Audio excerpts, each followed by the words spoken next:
డెఫినెట్గా షాద్నగర్ ఎమ్మెల్యే శంకర్ గారేమో మరొక విషయం, మరొక సామాజిక వర్గానికి కించపరిచేలా వ్యాఖ్యలు మాట్లాడినారు. మళ్ళీ మన్నాడు విత్డ్రా చేసుకోవడం అంటే పార్టీకి ఒక లైను లెంగ్త్ ఏముండదా? నేను నిన్న మీరు చూస్తుంటే నేను ప్రెస్లో చెప్పినాను, అది మా మంత్రులు కావచ్చు, ఎమ్మెల్యేలు కావచ్చు, పార్టీ క్యాడర్ కావచ్చు, ఒకసారి మనం బాధ్యత గల పదవిలో ఉన్నప్పుడు ఆచితూచి మాట్లాడాల్సిన అవసరం ఉన్నది. గతంలో మాదిరిగా మీరు ఇష్టరాజ్యంగా మాట్లాడితే నడవదు. ఇక ముందు ఎవరు మాట్లాడినా కఠినంగా పీసీసీ వ్యవహరిస్తున్నమాట నిన్న నేను స్పష్టంగా ప్రెస్ ద్వారా చెప్పడం జరిగింది. శంకర్కి కూడా ఆఖరి వార్నింగ్ ఇచ్చే చెప్పాం. ఇక ముందు అలాంటి జరిగితే తక్షణంగా చర్యలు ఉంటాయి.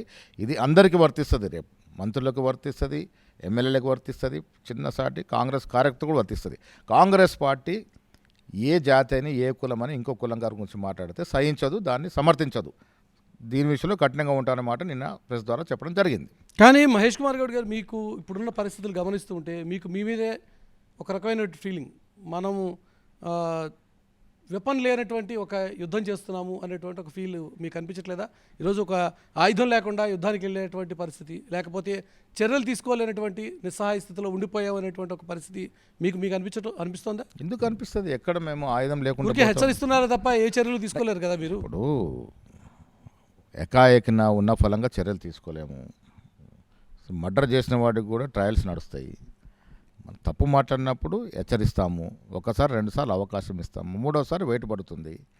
దానిలో డెఫినెట్గా ఉండదు. పీసీసీ విషయంలో, అందులోనూ క్రమశిక్షణ విషయంలో మహేష్ గౌడ్ అనేవాడు ఎక్కడ కాంప్రమైజ్ కాడు.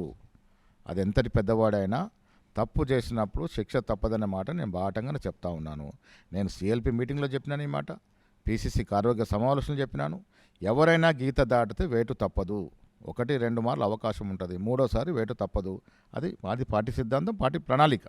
చేరికలకు సంబంధించి ఎన్నికల ముందు మీరు మాట్లాడినటువంటి మాటలు, ఇప్పుడు ఎన్నికల తర్వాత మీరు మాట్లాడుతున్నటువంటి మాటలకి ఒక స్పష్టమైన తేడా కనబడుతుంది. ఇందిరమ్మ రాజ్యం అంటే చేరికల్ని ప్రోత్సహించడమేనా అంటే ఏమంటారు? కాంగ్రెస్ పార్టీ ఫిరాయింపులకు వ్యతిరేకం నంబర్ 1. కానీ ఆ పార్టీ ఈరోజు 9 మందిని ఎందుకు రాజీనామాలు చేయించకుండానే ఎందుకు చేర్చుకుందో కూడా చెప్తాను. ఆనాడు కేసీఆర్ గారు పార్టీలో చేర్చుకున్నప్పుడు సందర్భం వేరు. వారికి పరిపూర్ణమైన మెజారిటీ ఉండి కూడా మా పార్టీని బలహీనపరచాలని ఎమ్మెల్యేని లోబరుచుకొని లొంగదీసుకొని బెదిరింపులకు పాల్పడి చేర్చుకున్నారు.